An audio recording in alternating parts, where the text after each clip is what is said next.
अरण्यकांड। राम, लक्ष्मण और सीता ऋषि अत्रि के आश्रम पहुँचे। ऋषि की पत्नी अनुसूया और ऋषि ने बड़े हर्ष के साथ उनका स्वागत किया। इसके बाद वे सुंदर वन दंडकारण्य पहुँचे। वहां वे शक्तिशाली राक्षस विरध के सामने आए। लंबी लड़ाई के बाद उन्होंने उसे मार डाला। अपने पाप से मुक्त होकर विरध गंधर्व के रूप में जीवित हो गया और मदद के लिए राम और लक्ष्मण को धन्यवाद दिया। जैसे जैसे जंगल की प्राकृतिक सुंदरता का आनंद लेते हुए वे दंडकारण्य में चलते गए, वे वहां रहने वाले ऋषियों से मिले। उन्होंने राम से उन राक्षसों से सुरक्षा के लिए अनुरोध किया जो उन्हें अक्सर परेशान और आतंकित करते थे। उनकी प्रार्थनाओं से प्रेरित होकर राम ने उनकी रक्षा करने और उनकी हर संभव मदद करने का वादा किया। अगले 10 वर्षों तक सीता और लक्ष्मण के साथ राम उन पवित्र पुरुषों के बीच रहे। उसके बाद राम लक्ष्मण और सीता के साथ ऋषियों की सलाह के अनुसार ऋषि अगस्त्य से मिलने के लिए दक्षिण की ओर चले गए। अगस्त्य ऋषि, समुद्र के समान विशाल, जिसने एक हाथ से पूरे समुद्र को निगल लिया और फिर उसे थूक दिया, वह ऋषि जिसने कांपते हुए दुनिया को बचाया। जब दक्षिण ऊंचा हो गया और उत्तर उतर गया तब कांपती हुई दुनिया को स्थिर करने के लिए वह दक्षिण में आए और महान सर्वशक्तिमान ईशा के समकक्ष बैठ गए। अगस्त्य, जिसने धोखेबाज राक्षस वरापी को भी निगल लिया था और उसे पचा लिया था, ने तीनों का स्वागत किया और उनके साथ बहुत स्नेह किया। अगस्त्य ने राम को शिव का प्राचीन शक्तिशाली तीर, मेरु त्रिपुरा को जलाने के लिए इस्तेमाल किया जाने वाला तीर, और अमर शक्ति के साथ एक तेज तलवार, वह सब उनके प्यार और आशीर्वाद के साथ दिया। राम सीता और लक्ष्मण के साथ अगस्त्य सलाह के अनुसार शांत कुंज पंचायती पहुँचे और लक्ष्मण द्वारा निर्मित एक सुंदर पर्णकुटी में जादुई रूप से बहने वाली गोदावरी नदी के तट पर रुके। लंका राजा रावण की छोटी बहन शूर्पणखा नामक एक भयानक राक्षसी, जो भयावह रूप से भयानक थी, जंगल में आई जहां वे तीनों ठहरे हुए थे। शूर्पणखा तुरंत राम के अच्छे रूप से प्रभावित हुई।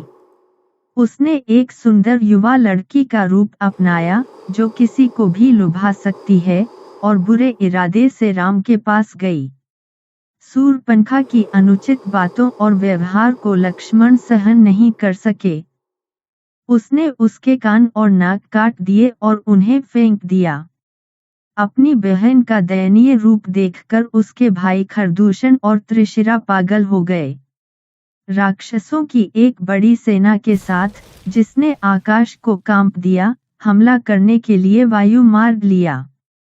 राम ने एक हाथ से ही धनुष बाण से उन सब का नाश कर दिया। रावण ने क्रोध से उबली अपनी बहन शूर्पणखा का क्षतविक्षत चेहरा देखकर उससे पूछा कि यह अत्याचार किसने किया। घटना का वर्णन करने के बाद यह कहते हुए कि यह दो साधारण मानव राम और लक्ष्मण थे, उसने चालाकी से सीता की अतुलनीय सुंदरता को जोड़ा, सीता के प्रति रावण की वासना को मतिभ्रमित और प्रेरित किया। जैसे ही 10 शीशधारी रावण में राग आया, उसकी उग्रता कई गुना बढ़ गई और उसने सीता को हरण करने की एक त्वरित योजना बनाई। रावण ने मारीच को धमकाया, उसके चाचा ने उसे धमकाया, उसे स्वर्ण मृग का रूप धारण करने के लिए दबाव बनाया और उसे सीता के सामने भेज दिया। सीता सोने के मृग की सुंदरता से मंत्रमुग्ध हो गईं और उन्होंने राम से इसे लाने के लिए कहा। लक्ष्मण द्वारा उसे रोकने के प्रयास के बाद भी राम हिरण के पीछे पीछे चले गए। हिरण जंगल में गहराई से भागा और तेजी से इधर उधर कूद गया। लंबे समय से नहीं पकड़े गए हिरण के भ्रम को महसूस करते हुए राम ने धनुष लिया और तीर को हिरण की ओर मार दिया। तीर ने उनके शरीर को छेद दिया और मारीच अपने वास्तविक रूप में बदल गया। राम की गरजती हुई नकल की आवाज में उसने सीता, लक्ष्मण को पुकारा और गिर पड़ा। रोने की आवाज सुनकर सीता ने लक्ष्मण को राम को बचाने के लिए दौड़ने के लिए मजबूर किया। जब लक्ष्मण ने यह कहकर उसे शांत करने की कोशिश की कि यह राक्षस की जादुई चाल है, तो उसने लक्ष्मण को कठोर शब्दों से बहुत डांटा। सीता के कटु वचन कहने के बाद दुखी मन से लक्ष्मण राम की खोज में निकल पड़े।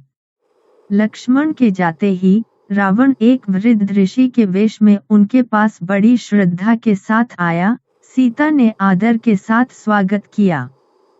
पाखंडी ऋषि रावण चार मुखी ब्रह्मा के श्राप को याद करते हुए सीता को स्पर्श किए बिना उन्हें पूरे निवास के साथ उठाकर अपने रथ पर लंका ले गया। जटायु ने अपने शक्तिशाली पंख फड़फड़ाए और सीता की रक्षा के लिए जमकर युद्ध किया। रावण ने शिव तलवार से जटायु के पंख काट दिए। जटायु जमीन पर गिर पड़े। रावण सीता को निवास सहित अपने कंधे पर लेकर लंका के लिए हवाई मार्ग से ले गया और उसे राक्षसों के बीच अशोक वन में कैद कर दिया। घटनाओं से अनजान लक्ष्मण प्रसन्न हुए राम को पाकर, जिसके लिए वे खोज पर गए और उन्हें गले लगा लिया। सीता की स्थिति का पता लगाने के लिए वे वापस पर्णकुटी चले गए। सीता के न मिलने पर दोनों दंग रह गए और बड़ी चिंता के साथ रथ के मार्ग का पता लगाया और सीता की तलाश में उस दिशा में चले गए। रास्ते में राम ने जटायु को देखा, जो खून से लथपथ पड़ा हुआ था, अपने जीवन को कमजोर रूप से पकड़ रहा था। राम ने उसे गले से लगा लिया। जटायु ने राम को जो कुछ हुआ उसे समझाया और अंतिम सांस ली। अश्रुपूर्ण आंखों और भारी मन से राम ने जटायु का अंतिम संस्कार किया, जो उनके लिए एक पिता तुल्य थे। बहुत लंबी भुजाओं वाला राक्षस कवंथा राम और लक्ष्मण के चंगुल में गिर गया और उन दोनों ने फिर से उसके पहाड़ी कंधों को काट दिया। राम के हाथ के ईश्वरीय स्पर्श से कवंत अपने शाप से मुक्त हो गए और धनु नाम से अपने मूल गंधर्व रूप में बदल गए। धनु ने राम को वानर राजा सुग्रीव की मदद लेने की सलाह दी और देवलोक के लिए रवाना हो गए। रास्ते में राम समर्पित सबरी से मिलकर बहुत प्रसन्न हुए और अपार करुणा के साथ उनके द्वारा चढ़ाए गए फलों को स्वीकार किया।